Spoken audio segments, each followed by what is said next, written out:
Hey everyone, today we are going to talk about blowjobs. Yes, you heard that right. 23 years in jail for 3 blowjobs totaling less than 10 seconds from 3 teenagers. Mustapah bin Abdullah and Public Prosecutor is a case that underscores the severity of sexual offences, the importance of consent, and the legal system's response to crimes involving abuse of power and coercion. Mustapah, a man with a history of gang involvement, gained the trust of several teenage victims in his neighborhood. These victims ranged from 16 to 17 years old. Whenever they met up, Mustapah was friendly with the victims and he would often tell them about his past as an ex-convict, a gang member, and his involvement in rioting with a large group of people. And he would also give them his views on various topics. The teenage victims, who were also members of a gang, viewed Mustapah with respect and saw him as a close friend and even thought of him as a big brother. When the teenage victims wanted to leave their gang, they asked Mustapah to help them, and he helped them to leave the gang by negotiating with the leader of that gang. Over time, rumors began spreading that he forced a young boy to perform oral sex on him. So when the teenage victims started to distance themselves from him, he confronted them aggressively, demanding to know who started and who spread that rumor. On the 17th of October 2018, he lured the victims to a secluded playground and used threats, slapped, and kicked and even hit the victims. He then asked each of the victims individually to go up the playground slide, where he told them to suck my cock to settle the dispute over the rumor, or face a beating another day. He used the Malay phrase, "Tak ada kau hisap aku punya boleh tak." Yes, that phrase was actually reported in the court judgment. Each of the blowjobs by the 3 victims lasted only a few seconds, and Mustapah did not come. The victims, young and vulnerable, complied out of fear. After confronting each of the victims individually, Mustapah told them that the problem regarding the spreading of the rumor was settled.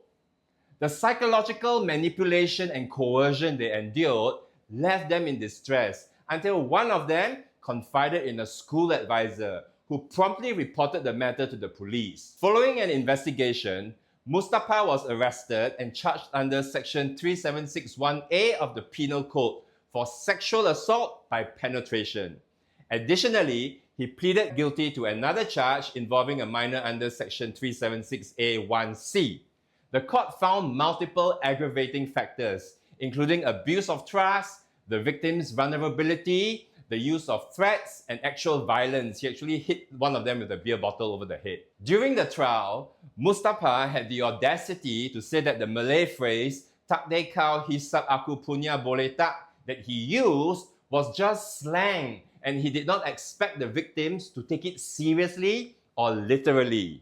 Naturally, the judge did not buy this argument. His other arguments about his penis being in the victim's mouth for less than 3 seconds, or that only 1 inch of his penis was inside one of their mouths, did not help his case at all.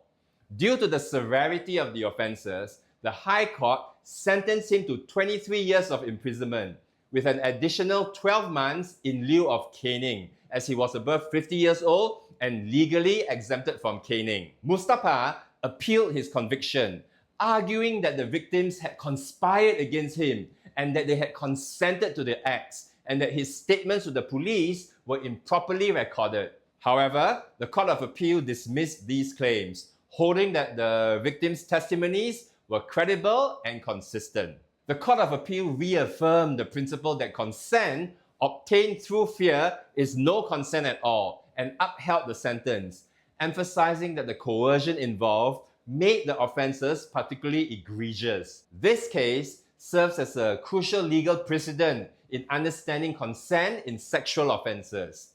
Under Singapore law, consent must be freely given, and any form of intimidation or manipulation nullifies the consent.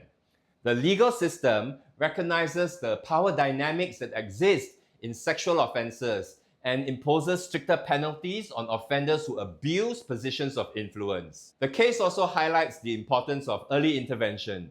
The fact that a school advisor noticed behavioral changes in the victim and took immediate action allowed justice to be served swiftly. Victims of sexual offences should be encouraged to report crimes as early as possible, and support structures must be in place to protect them from further harm. On a deeper level, this case reflects the illusion of power and control.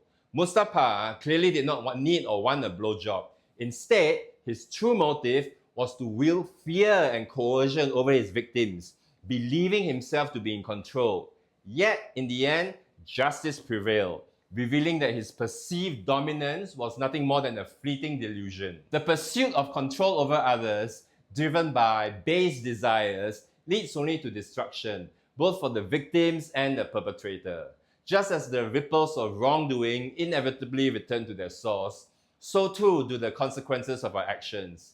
The victims, despite their suffering, found the courage to come forward, demonstrating that truth and justice can prevail even in the darkest of circumstances. Thanks for joining me in this video. Don't forget to like, share, subscribe. I'll see you in the next one.